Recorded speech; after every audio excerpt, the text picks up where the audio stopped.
오늘 말씀을 먼저 좀 볼까요? 사도행전 18장 24절부터 19장 12절인데요. 너무 길기 때문에 부분적으로 읽겠습니다.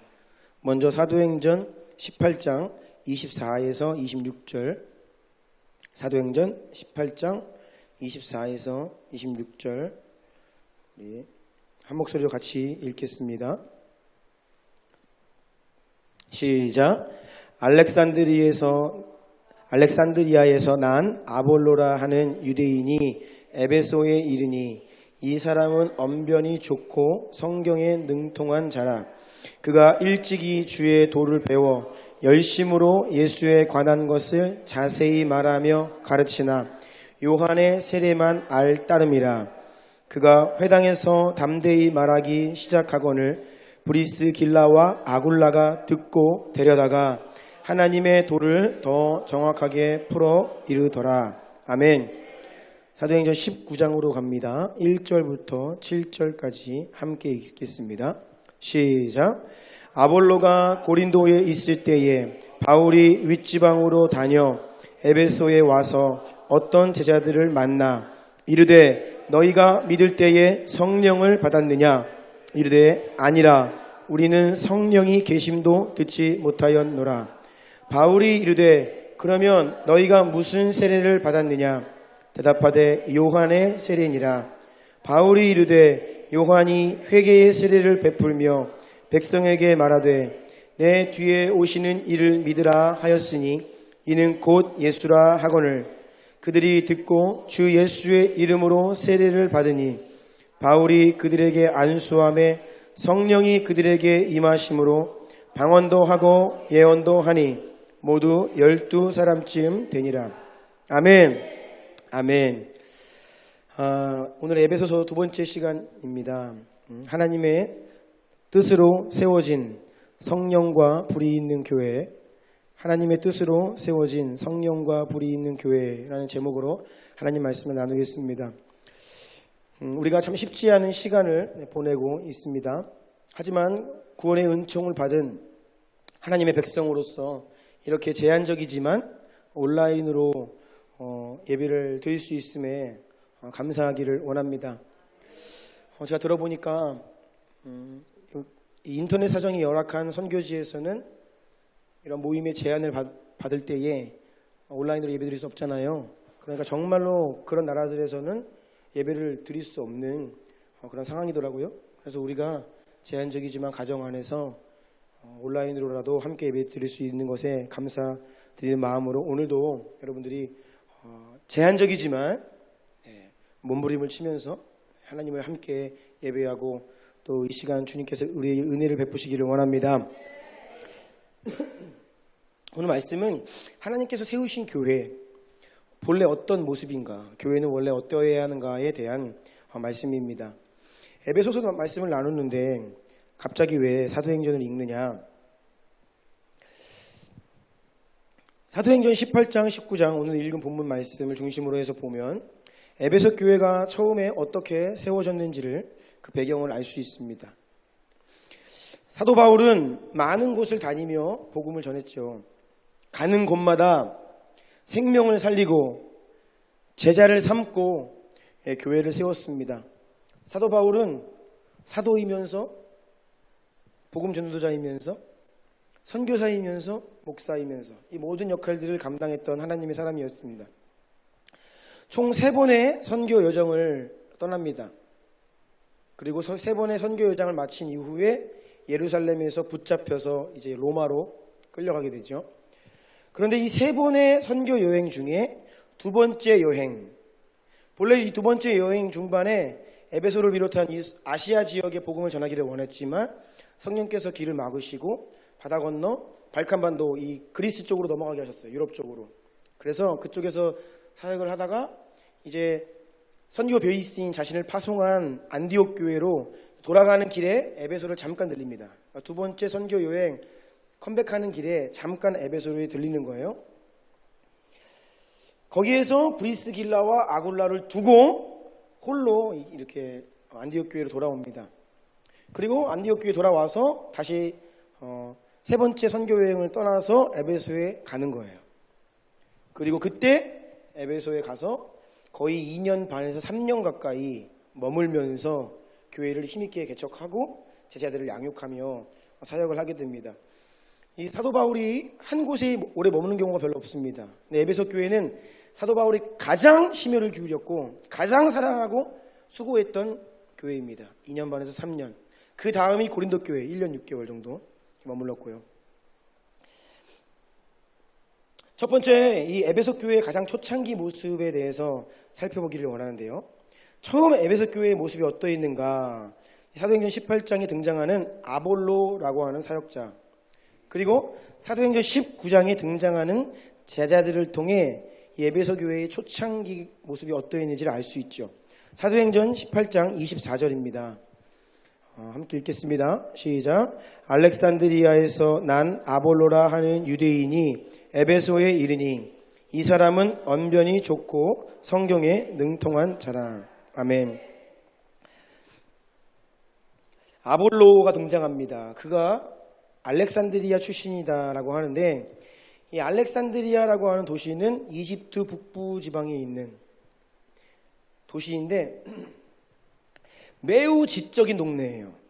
공부하는 것을 좋아하고 학풍이 있는 아카데믹한 도시다라고 생각하시면 됩니다.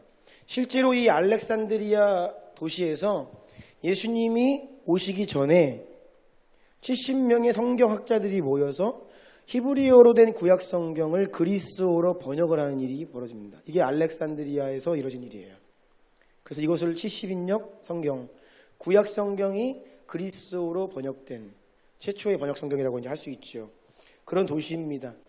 거기에서 태어난 유대인 아볼로는 어렸을 때부터 좋은 교육을 받았습니다.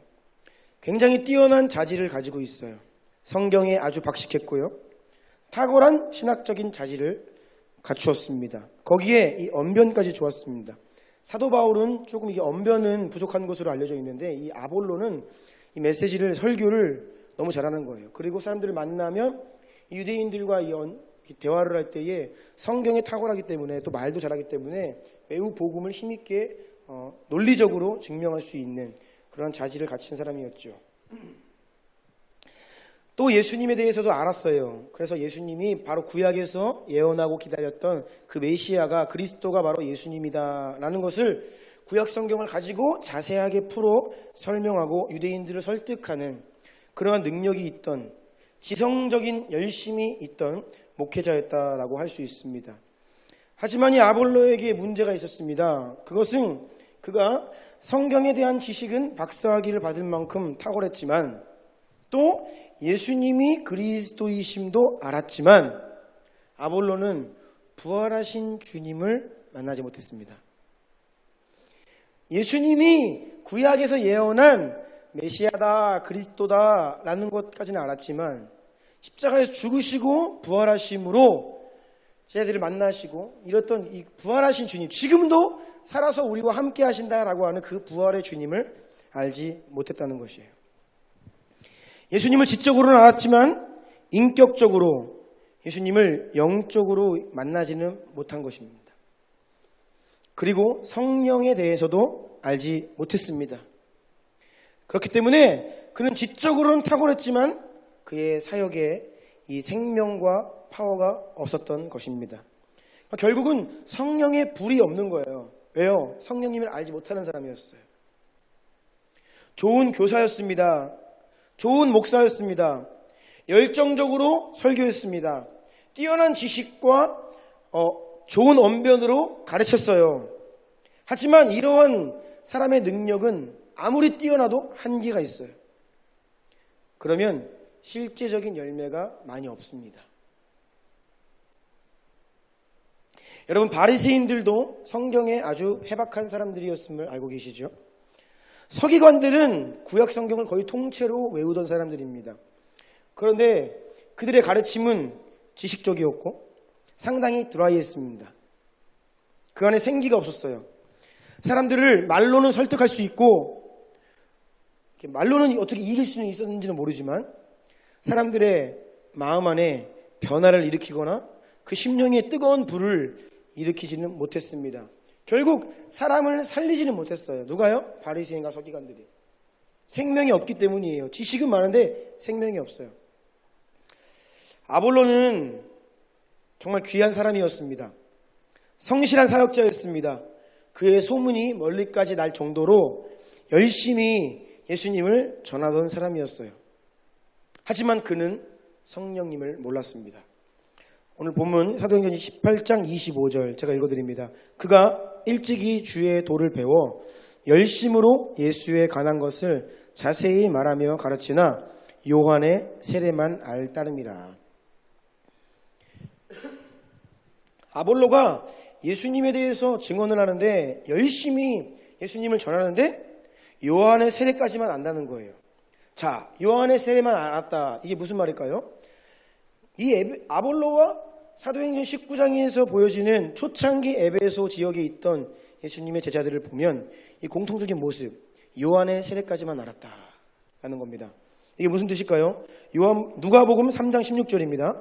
요한이 모든 사람에게 대답하여 이르되 나는 물로 너희에게 세례를 베풀거니와 나보다 능력 많으신 이가 오시나니 나는 그의 신발끈을 풀기도 감당하지 못하겠노라. 그는 성령과 불로 너희에게 세례를 베푸실 것이오. 아멘. 요한은 물로 세례를 베풀었지만 이것이 요한의 세례입니다.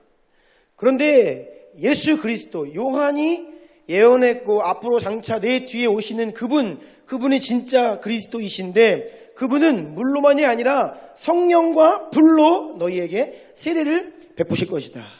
아멘. 그러니까 아볼로가 요한의 세례만 알았다는 것은 예수님께서 행하신 성령과 불로 세례를 주신 그것을 몰랐다는 거예요. 즉 아볼로 안에는 이 성령의 불이 없었다는 것입니다. 그는 영적인 경험도 없었고 성령 체험도 없었어요. 성령님을 인격적으로 알지 못하는 것입니다. 그러니까 에베소 사람들은 초창기에 이 아볼로가 전한 복음을 들었지만 거기에는 많은 열매가 없던 거예요.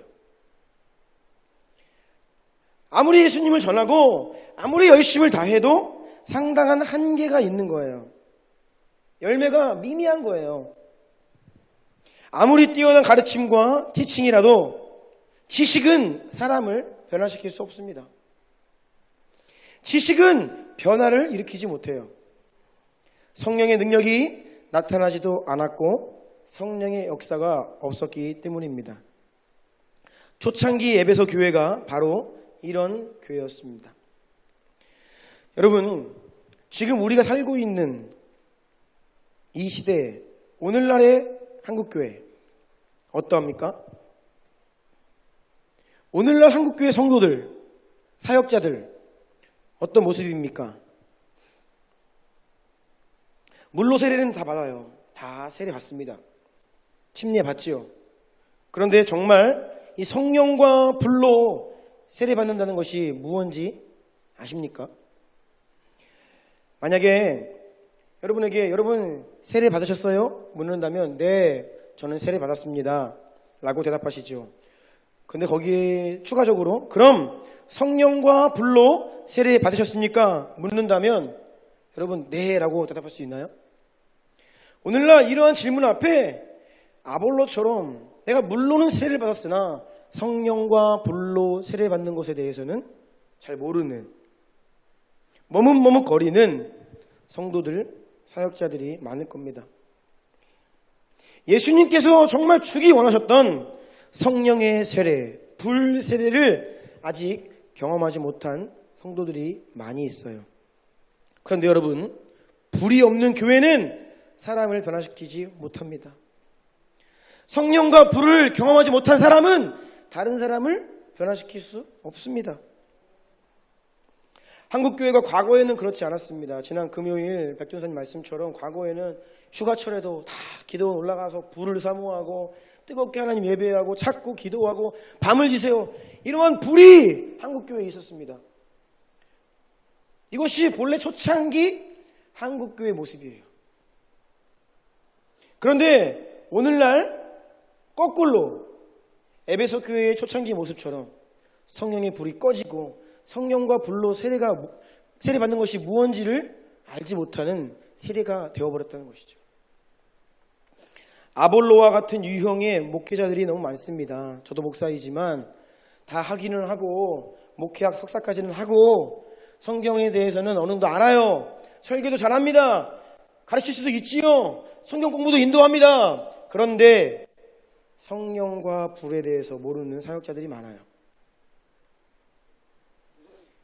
왜 지금 한국교회가 정체기이고 왜 더 이상 사람들이 변화되지 않고 교회를 떠나느냐? 단순한 것입니다. 성령과 불이 없기 때문이에요. 보통 한국교회 역사를 보면 과거에 굉장히 사도적인 기질이 있는 목사님들이 교회를 개척하고 막 천막치고 교회 개척해서 교회가 다 부흥했습니다. 막 철야 기도하고 밤새 기도하고 막 그렇게 불러불러 하고 그렇게 하면서 한국 교회들이 다 일어났어요. 그런데 그런 1세대 목사님들이 은퇴를 하시면서 2대, 3대 목사님이 이제 청빙이 되어 그 교회에 오시는데 한국 교회가 어떤 목사님들을 원했습니까? 유학 갔다 온 목사님, 박사학위 있는 목사님, 똑똑한 목사님, 많이 배운 분, 학력 좋은 분, 지적인 분, 젠틀한 분, 스마트한 분. 이게 지난 한 20년 가까이 한국 교회가 원하던 목사님의 모습이었어요. 그래서 1대 목사님 때에는 폭발적으로 교회들이 부흥했지만 2대, 3대 목사님이 부임하신 이후에는 거의 어떤 수준이었냐? 이전 목사님이 이루어 놓으신 것을 현상 유지하거나 아니면 마이너스 성장이지만 그 붕괴를 어떻게 해서든 막아보려는 그런 형국이라는 거예요, 지금. 왜인가요? 지적인 사람, 지적인 목회자, 많이 배운 분은 원했지만 정말 그 안에 성령의 불이 있는 목회자를 사실은 그런 목회자들이 일어나야 되는데 그렇지 못했다는 것이에요. 그래서 한국교회에 불이 꺼지는 겁니다. 지적인 설교, 화려한 설교는 넘쳐나지만 그 수많은 설교를 듣고 있는 성도들에게 변화가 미미한 거예요. 왜입니까? 아볼로 유형의 목회자, 에베소 교회의 초창기 성령을 알지 못했던 모습의 한국교회 현실이 되어버린 거예요.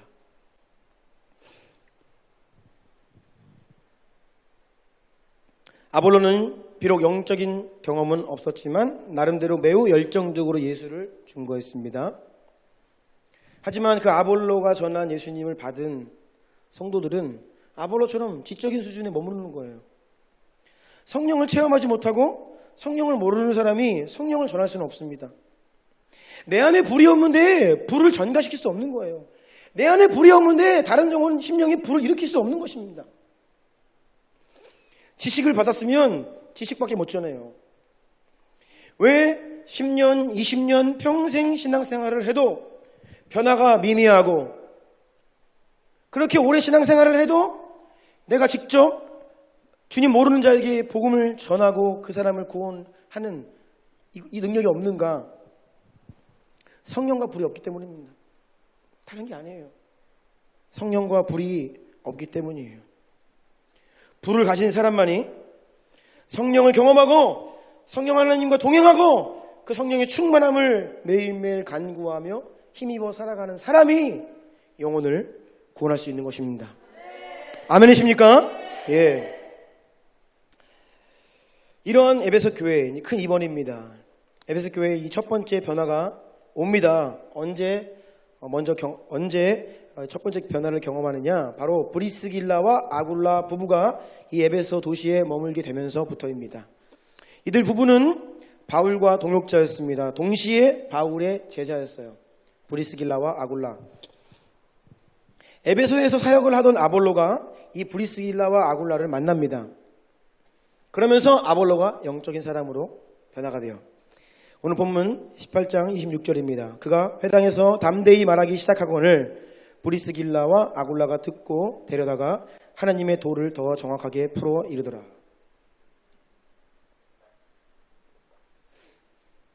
브리스길라와 아굴라가 회당에서 말씀을 열심히 전하고 예수를 증거하는 아볼로를 만난 거예요. 아볼로에게서 예수님을 향한 열정이 느껴졌죠. 참 열심히 있다. 언변도 훌륭하다. 나쁘지는 않았어요. 하지만 무언가 부족함을 느꼈습니다. 예수님에 대해서 열심히 전하고 지식적으로는 탁월하게 구약 성경을 강의하지만 부활의 능력, 성령의 능력이 없는, 그래서 그 안에 영혼들을 도전하고 일깨우고 회개시키고 주님께로 이끄는 그러한 생명이 없던 거예요. 여러분, 성령을 경험하고 성령의 임재를 아는 사람은 성령님의 임재가 있는 예배와 없는 예배를 분별합니다. 성령의 기름 부으심이 있는 메시지와 그렇지 않은 그저 지적이기만 한 메시지를 분별합니다. 성령을 경험한 사람들은 이것을 느낄 수 있어요. 아볼로는 탁월한 설교가였습니다. 하지만 브리스길라와 아굴라는 그 한계를 분명히 분별했어요. 훌륭하지만 부족하다. 왜냐하면 브리스길라와 아굴라는 성령의 사람이었기 때문입니다. 여러분, 원래 이스라엘 백성들이 바리새인과 서기관들, 자신들의 선생 랍비들의 가르침이 무엇이 문제인지 알지 못했습니다. 처음에는. 그런데 예수님이 오셔서 성령의 능력과 지혜로 말씀을 전하시니까 이들도 느끼는 거예요. 다른데? 그동안 우리가 들어왔고 배워왔던 것과는 뭔가 다른 것을 감지하는 것이죠. 예수님이 성령의 능력과 지혜로 말씀을 전하시기 때문에 차이가 생기는 겁니다. 이미 바울을 통하여서 그리스도의 완전한 복음과 성령의 능력을 경험한 이 브리스길라와 아굴라는 아볼로의 말씀을 딱 들어보니까 분별이 되는 거예요. 나쁜 것은 아니죠. 하지만 한계가 있다. 그래서 매우 겸손하게 조심스럽게 아볼로를 찾아갔어요. 그를 자기 집으로 초청합니다. 그리고 예수님에 대해서 더 정확하게 풀어주고, 예수님이 구약에서 예언한 약속한 그 메시아 그리스도, 그것을 넘어서서 그분이 우리를 대신하여 십자가 위에서 죽으시고 부활하시고 승천하시고 더 나아가서 뭐요? 약속하신 성령을 보내셨다. 네, 여기까지 브리스길라와 아굴라가 아볼로에게 이것들을 잘 알려준 겁니다.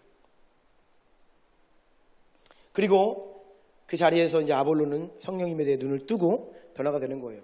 그래서 이 기점으로 아볼로는 변화됩니다.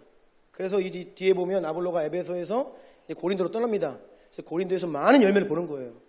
그래서 고린도 교회에 바울이 뭐라고 했습니까? 나는 심었고 아볼로는 물을 주어 자라겠다.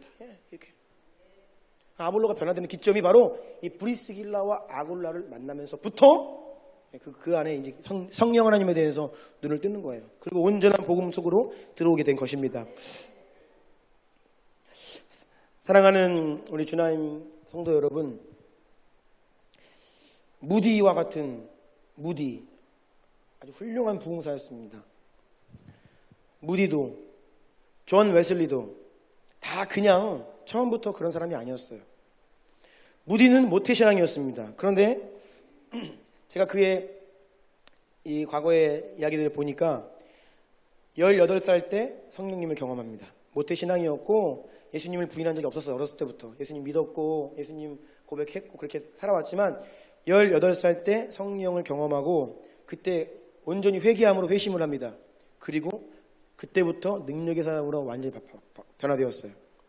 존 웨슬리도 모태신앙이었습니다. 심지어 그는 이미 목사가 되어 있었고 부흥사가 되어서 영국에서 유명한 사람이었어요. 그래서 이 조나단 에드워즈 때에 이 미국에서 존 웨슬리를 초청을 해요. 그 존 웨슬리가 배를 타고 미국으로 건너갑니다. 이 부흥 사경의 집회를 하러. 그런데 무려 3개월 반 동안 배를 타고 가요. 그런 시절에 대륙을 건너서 미국까지 초청되어 갈 정도로 유명한 사람이 되어 있었어요. 존 웨슬리가. 그런데 존 웨슬리는 그때까지도 성령님을 몰랐습니다. 미국에서 이 집회에 참혹하게 실패를 한 이후에 다시 영국으로 돌아와서 그가 모라비안 교도들을 방문하고 마틴 루터의 로마서 주석을 읽을 때 처음으로 성령님을 경험합니다. 이것이 35세 때 존 웨슬리가 경험한 성령 체험이고 그는 비로소 그때 처음으로 나는 진짜 회개하고 예수님을 진정으로 영접하고 변화되었다라고 고백을 해요. 그것이 35세 때입니다. 그래서 그 이후로 이 웨슬리는 완전히 성령 사역자가 되는 거예요. 내 힘으로, 내 능력으로, 내가 배운 지식으로, 내 언변으로 할 때에는 물론 열심히는 합니다. 그런데 한계가 있어요. 열매가 별로 없습니다. 좌절합니다. 하지만 그들이 예수 그리스도를 인격적으로 만나고 그들에게 성령이 부어지자 엄청난 변화가 일어나기 시작하는 겁니다. 성령을 통해 불의 사람이 되었고 영의 사람이 된 것이에요. 이제는 성령으로 사역하는 자가 되는 거예요. 내 힘으로가 아니라, 내 지식으로 아니라 성령을 힘입어 사역하는 자가 되는 것입니다. 여러분, 사역자에게 이러한 변화가 없으면 성도들을 살릴 수 없습니다. 교회를 살릴 수 없어요. 마찬가지입니다. 성도들에게도 이러한 변화가 없으면, 이러한 성령님을 경험하고 인격적으로 성령님을 아는 이러한 변화가 없으면 자신을 세울 수 없고 다른 영혼을 살릴 수 없는 겁니다. 그래서 R.A. 토레이는 성령을 받기 전에는 절대 사역하지 마라 라고 이야기합니다. 사역자가 되기를 원하고 목회자가 되기를 원한다면 그냥 골방에서 오순절 그 성령을 약속하신 그것을 기다렸던 예수님의 제자들처럼 주님 앞에 머무르고 기도하고 불받기를 사모하고 성령을 경험한 이후에 사역을 해야 한다라고 말하는 거예요. 예수님을 인격적으로 알지 못하기 때문에, 성령님을 알지 못하기 때문에 우리에게 능력이 없는 겁니다. 열매가 없는 거예요. 변화가 없는 것입니다. 여러분, 예수님을 깊이 만나셔야 됩니다. 예수님을 인격적으로 만나셔야 됩니다. 성령을 체험하고 성령이 부어지고 불을 경험해야 됩니다. 아멘이십니까? 예. 그렇게 해서 우리는 성령으로 불로 예배하고 기도하고 복음을 전하고 그렇게 살아야 되는 거예요. 아볼로가 변화되었습니다. 브리스길라와 아굴라를 통해 성령님을 알게 되었습니다. 그래서 그는 그 이후로 많은 영혼들을 살리고 변화시키는 열매를 보게 되는 겁니다. 큰 3번입니다. 에베소 교회의 이 두 번째 근본적인 변화가 일어나는데, 바로 사도 바울을 통해서 사도 바울이 3차 선교 여정에서 이 에베소에 방문을 하죠. 그리고 2년 반에서 3년 정도 머물 때에 일어난 변화입니다. 오늘 본문 사도행전 19장 1절 2절입니다. 다 같이 읽어볼까요? 시작. 아볼로가 고린도에 있을 때에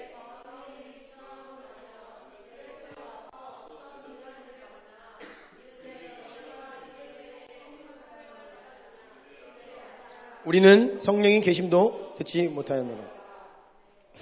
아볼로가 이제 에베소를 떠나서 고린도 교회로 넘어갔습니다. 그리고 사도 바울이 에베소에 다시 방문을 합니다. 그때 12명의 제자들이 바울을 찾아와요. 이미 예수님을 전에 들은, 복음을 들은 예수님의 제자들입니다. 그들을 처음 만난 사도 바울이 인사를 하면서 질문을 합니다. 보통 교회에 누군가가 처음 오면 이런 질문을 많이 합니다. 신앙생활 얼마나 하셨습니까? 예전에는 어떤 교회 다니셨죠? 그 교회는 어떤 교단이었습니까? 부모님은 신앙생활 하셨나요? 이런 것들을 물어봐요. 그런데 바울은 그런 것을 물어보지 않았습니다. 사도 바울의 퀘스천은 정확하게 이것입니다. 너희가 처음 믿을 때에 성령을 받았느냐? 너희가 믿을 때에 성령을 받았느냐? 제자라고 하고 성도라고 하는데 성령을 받았느냐 묻는 거예요. 이것은 바울에게 있어서 가장 중요한 질문이었어요. 바울은 이것을 가장 중요하게 생각했습니다. 그래서 그것을 물어본 것이에요. 세례 요한은 물로만 세례를 주었지만 예수님은 성령과 불로 세례를 주시는 분이다. 아멘. 네.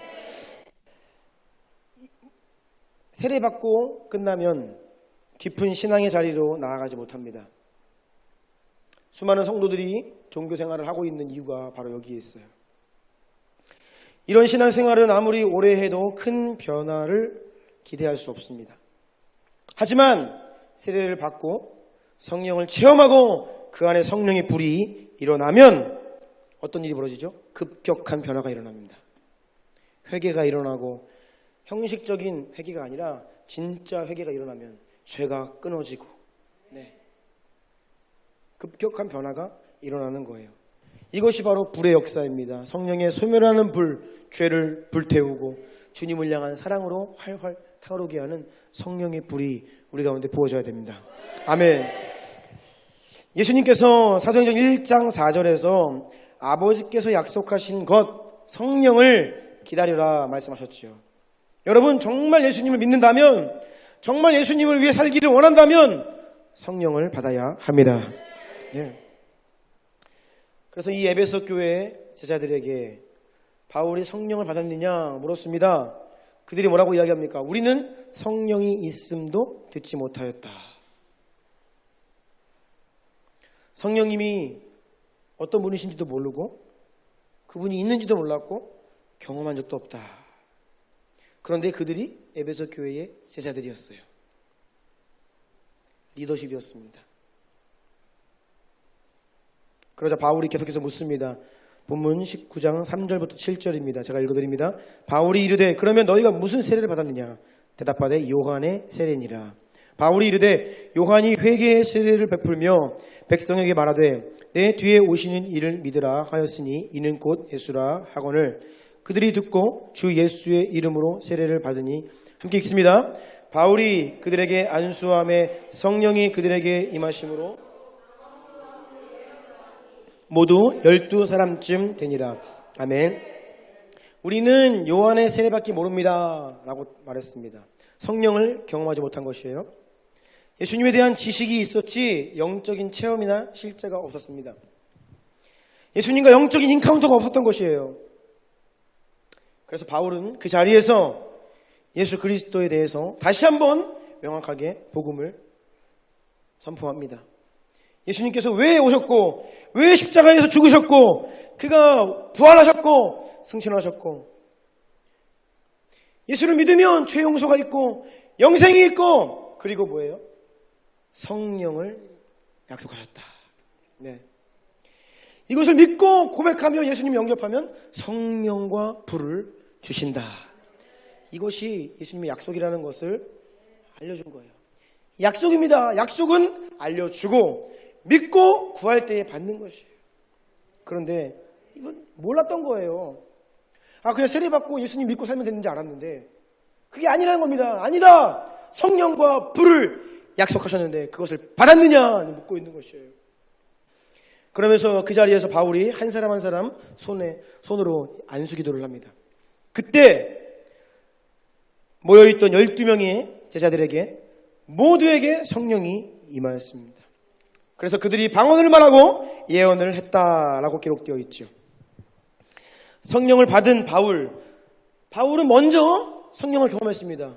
그 안에 불이 있어요. 그 안에 성령의 충만함이 있습니다.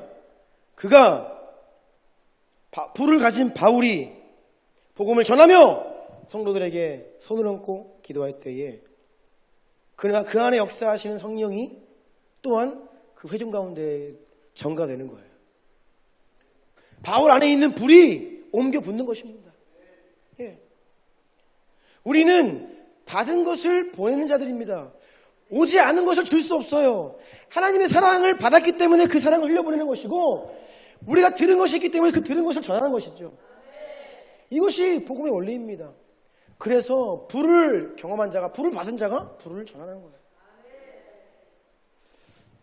이게 바로 교회에게 맡기신 사역입니다. 네, 우리는 이것을 놓고 기도해야 합니다. 교회는 단지 뛰어난 지식, 예수님에 대한 지식을 그것만 전달하는 것이 아니에요. 교리만 가르치는 것이 아닙니다. 열심히 봉사활동하는 무슨 단체가 아니에요. 본질적인 것은 교회는 하나님의 영이 거하시는 곳입니다. 이곳에 오면 살아있는 예배와 살아있는 기도가 있어야 하고 이곳에 오면 살아 역사하시는 성령님을 만날 수 있어야 됩니다. 아무리 좋은 설교가 선포되어도 성령의 역사가 없으면 그것은 온전한 교회가 아니에요. 그것으로는 생명을 살릴 수가 없습니다. 성령이 어떤 분이신지 불이 무언지를 모르는 수많은 군중은 능력 없습니다. 아무리 많은 사람이 모여 있어도 성령과 불을 경험하지 못하고 그것이 무언지를 모르는 사람들에게는 변화의 능력이 없어요.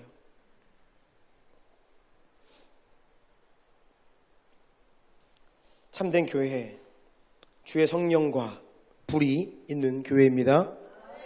이것이 본래 하나님께서 바라시는 교회의 모습이에요. 한국교회는 불을 회복해야 됩니다. 한국교회는 그 성령의 역사를 회복해야 합니다. 네. 큰 4번입니다. 에베소 교회의 변화된 모습.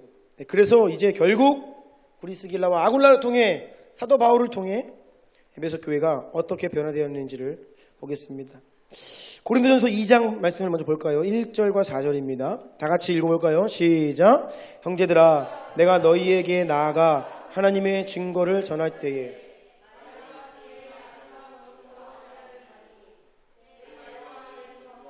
설득력 있는 지혜의 말로 하지 아니하고 다만 성령의 나타나심과 능력으로 하여. 아멘. 바울도 원래는 아볼로 같은 유형의 사람이었죠. 그는 엘리트 교육을 받았고 구약 성경에 능통했습니다. 모든 학문과 지식과 성경과 당대 철학까지도 다 섭렵하던 사람이었어요. 자기 잘난 맛으로, 자기 지식으로, 자신의 능력으로 살던 사람이에요. 그걸 가지고 하나님을 좀 섬겨보겠다고 열심을 내던 사람이 본래 바울입니다. 하지만 이제는 아닙니다. 그가 예수님을 만나고 성령을 경험한 이후에 이제는 완전히 새로운 사람이 되었어요. 그래서 내 능력, 내 지식 다 이제 난 그걸로 하지 않는다. 뭘로 해요? 이제는 나는 성령을 힘입어 사역한다. 성령의 불로 영혼들을 변화시키는 하나님의 사람이라고 자기 스스로 고백을 하는 거예요. 설득력 있는 지혜의 말이 아닙니다. 내 능력이 아닙니다. 오직 성령의 나타나심과 성령의 능력으로 이제는 불을 가지고 사역한다라는 바울의 고백입니다. 고린도전서 4장 20절입니다. 하나님의 나라는 말에 있지 아니하고 오직 능력에 있음이라. 아멘. 여러분, 하나님 나라는 말에 있는 것이 아닙니다. 능력에 있는 것입니다.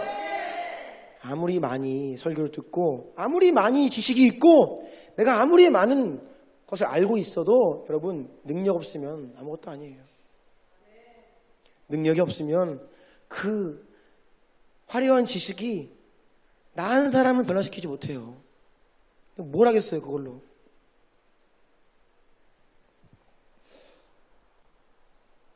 우리는 지식적으로 예수님을 알고 또 성실하고 열심히 있는 사람 그 이상을 나아가야 돼요.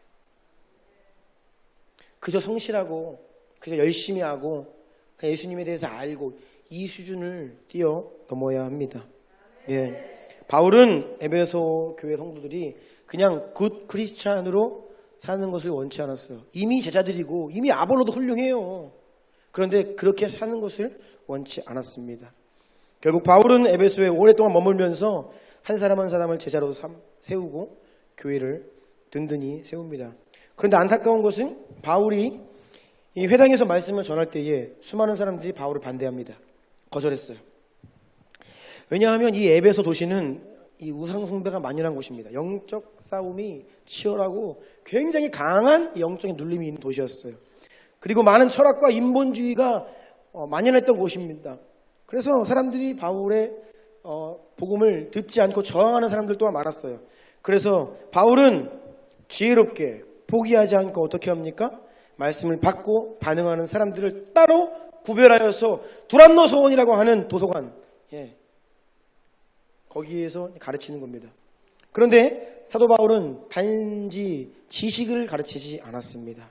성령과 능력과 불로 성도들과 교회들을 무장시켰어요. 레마의 말씀으로 그들을 선포했고 그들 안에 놀라운 역사가 일어났습니다. 여러분, 교회와 성도들은 다음과 같은 약속의 말씀을 가지고 있습니다. 마가복음 16장 17, 18절 우리 힘있게 읽고 아멘 합시다. 시작. 믿는 자들에게는 이런 표적이 따르니니 곧 그들이 내 이름으로 귀신을 쫓아내며 새 방언을 말하며 뱀을 집어 올리며 무슨 독을 마실지라도 해를 받지 아니하며. 아멘. 이것이 약속입니다. 사도 바울은 이 말씀을 믿었습니다. 그래서 이 말씀대로 사역한 것이에요. 성령으로 사역한 것입니다. 성령의 역사는 실제 열매를 만들어내요. 실제 변화를 일으키고 귀신을 쫓아내고 병든 자를 치유하고 사람을 구원하고, 이것이 성령의 역사고 이것이 교회와 성도들에게 약속된 말씀이라는 것입니다. 그래서 사도행전 19장 11절 이하로 이제 가보면 부분적으로만 읽어드립니다. 이 에베소 교회 가운데 사도 바울을 통하여 어떤 역사가 일어났습니까?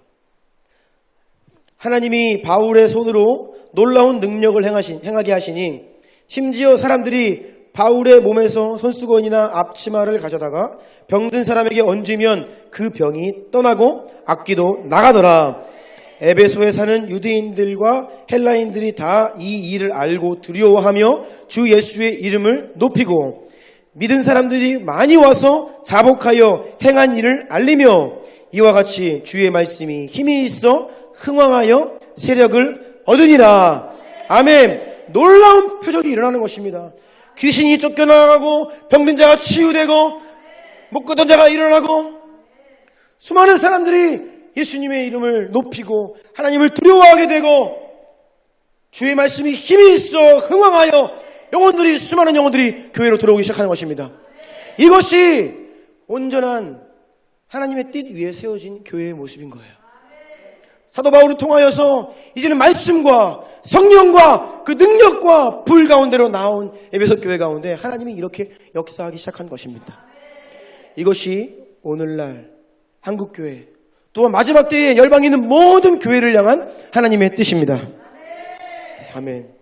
우상천지였던 에베소가 인본주의가 만연했던 그 도시가, 그 교만하고 냉랭했던 도시가 온갖 귀신들이 예수 이름 앞에 박살이 나고 굴복되고 영혼들이 주님께로 돌아오는 실제적인 열매, 실제적인 역사가 있었다라는 것입니다.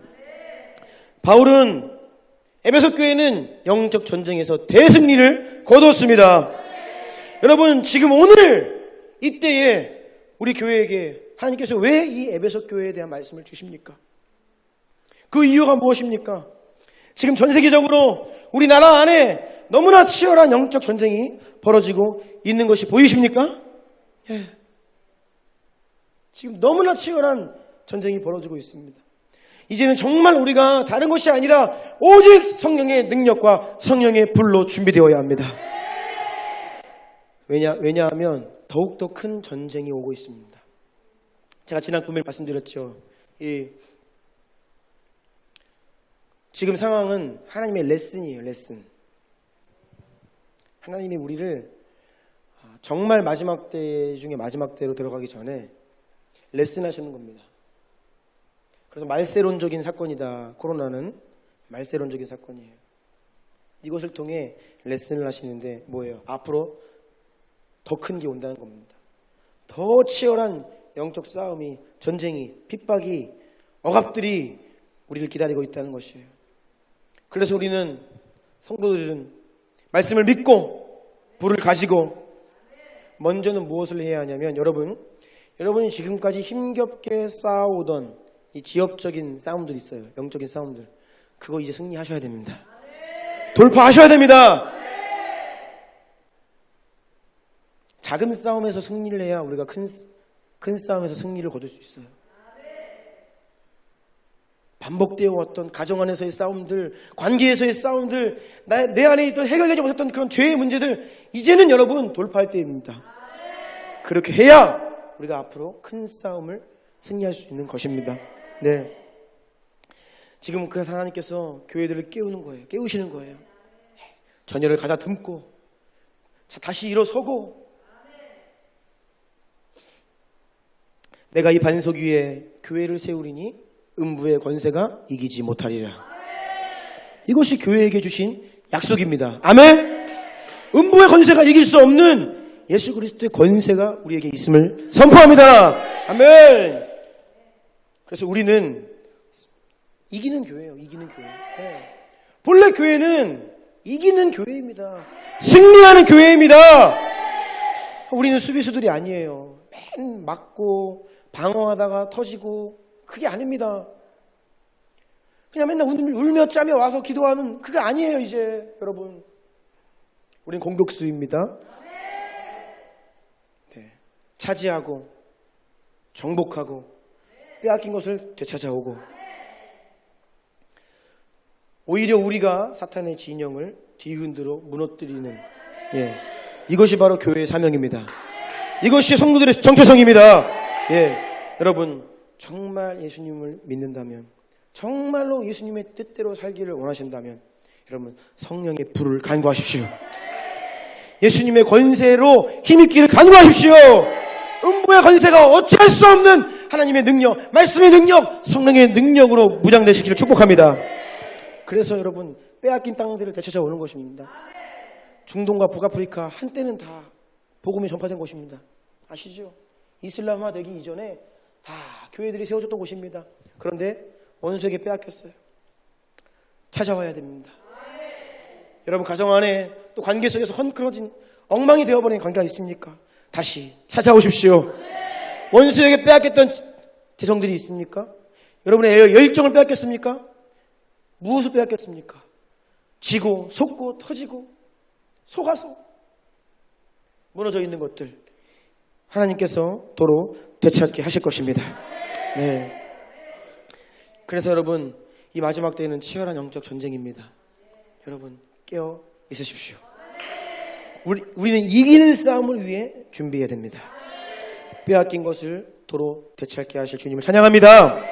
좀 말씀을 가지고 기도하기를 원하는데요.